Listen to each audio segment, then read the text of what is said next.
Hey, what's up, fool? Welcome back to my channel, the central hub for all the things art, pattern, and surface design related. In this video, I'm going to be walking you through my top 10 characteristics that you need to become a successful textile designer. So in my opinion, textile design is the most rewarding career. So if you are interested in becoming a textile designer, make sure to leave me a comment if you have any questions down below as you're watching the video, and I will be sure to get back to you.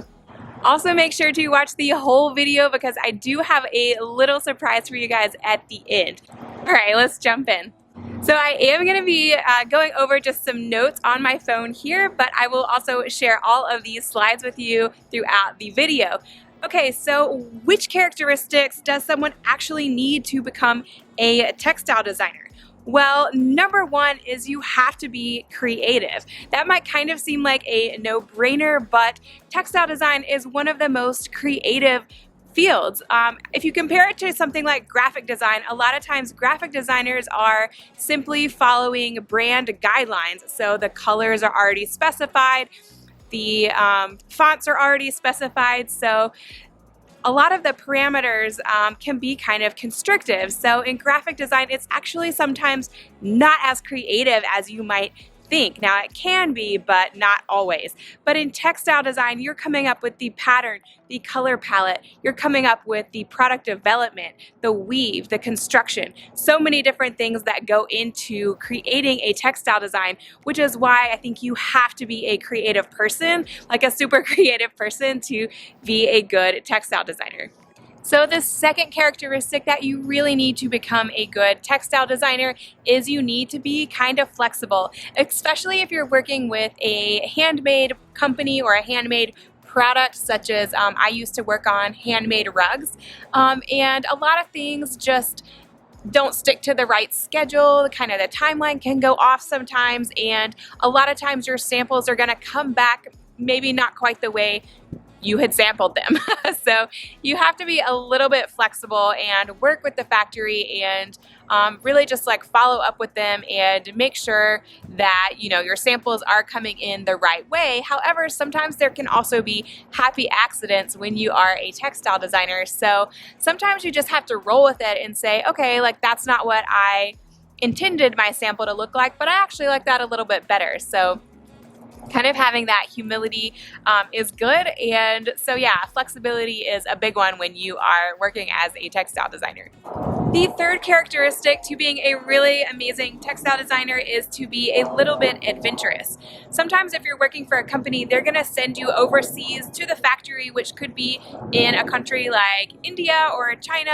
It could be a third world country. It could be a country like Turkey. It could be Belgium or Egypt. So many countries we work with to produce goods. So you have to have a little bit of a sense of adventure to go to a country like that, eat the food, just be open to a different culture and the language and all of these things. Now, every time I've traveled overseas, I've been so well taken care of and I've been super comfortable.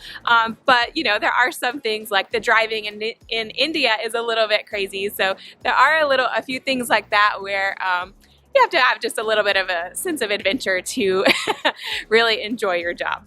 So the fourth characteristic is that you need to be really dependable if you're going to be a textile designer. A lot of times textile designers are given a lot of responsibility, and so your art director is going to expect you to follow up on your samples with the factory yourself. They're going to expect you to do your own trend research and of course to show up on time to your job, to be a professional, to dress professional. It's okay to be creative. I dress super creative, like I have funky nail colors and all the things, but I still look put together and professional, like I'm not going to embarrass any kind of company that is going to employ me. So make sure that you are dependable in a multitude of different ways and you will definitely be successful as a textile designer. So the fifth characteristic is that you do need to be a hard worker. I mean, most people would probably say that in their job that they work pretty hard, but I would say definitely as a textile designer, it can be a little bit stressful when you are going to market and you need to have new things for customers to see. And so if your samples aren't showing up on time and you didn't follow up with the factory enough, you don't want your boss to be kind of out of the loop. And it's your job not only to create amazing designs and do your trend research, but also to follow up with the factory and make sure that all of your samples are getting there on time for market. So the sixth characteristic you need to be a good textile designer is patience. Like sometimes you just have to be patient with your designs and with your samples coming in, especially if the product that you're working on is a handmade product or something that's going to take a while to come into the factory and to review your samples. Especially when I was working on things like hand knotted rugs, it would take up to a year for my samples to come in. So you definitely have to be patient in seeing your first samples come in, and if it is your very first job as a textile designer, then it can be a little bit frustrating when you are trying to see that if your samples turned out the way that you envisioned them and the way that you wanted them to turn out. So yeah, you do have to be a little bit patient sometimes, but it is totally worth it in the long run, and you will learn. Just hang in there. So the seventh characteristic that you need as a textile designer is that you need to be kind of an understanding person. A lot of times when you work as a textile designer, you are working on a team with a lot of other people who might have a different personality or a different work style or a different organizational style than you do. So it is always good to be understanding, and a lot of times the design team that you're working with, people on the team might have actual different tastes than you have, and they might not like the designs that you did. So you have to just be understanding of their feedback. Every design won't work for everyone, and everyone's taste is going to be a little bit different. That's okay. Just try to be objective when you are critiquing each other's work, and try to not get your feelings hurt if someone maybe has different tastes than you have. Which leads me into my next tip, which is you have to be a collaborative person when you're working as a textile designer, because a lot of times you are working on a design team. So I tend to like to work more independently, like that's kind of my preference, but I had to learn how to be more collaborative and work with the team when I was working as a textile designer, because other people are gonna have different styles than you, different opinions than you, and really what makes the final outcome great is that you have a lot of different creative brains kind of coming together and bringing all their superpowers together to create the end result.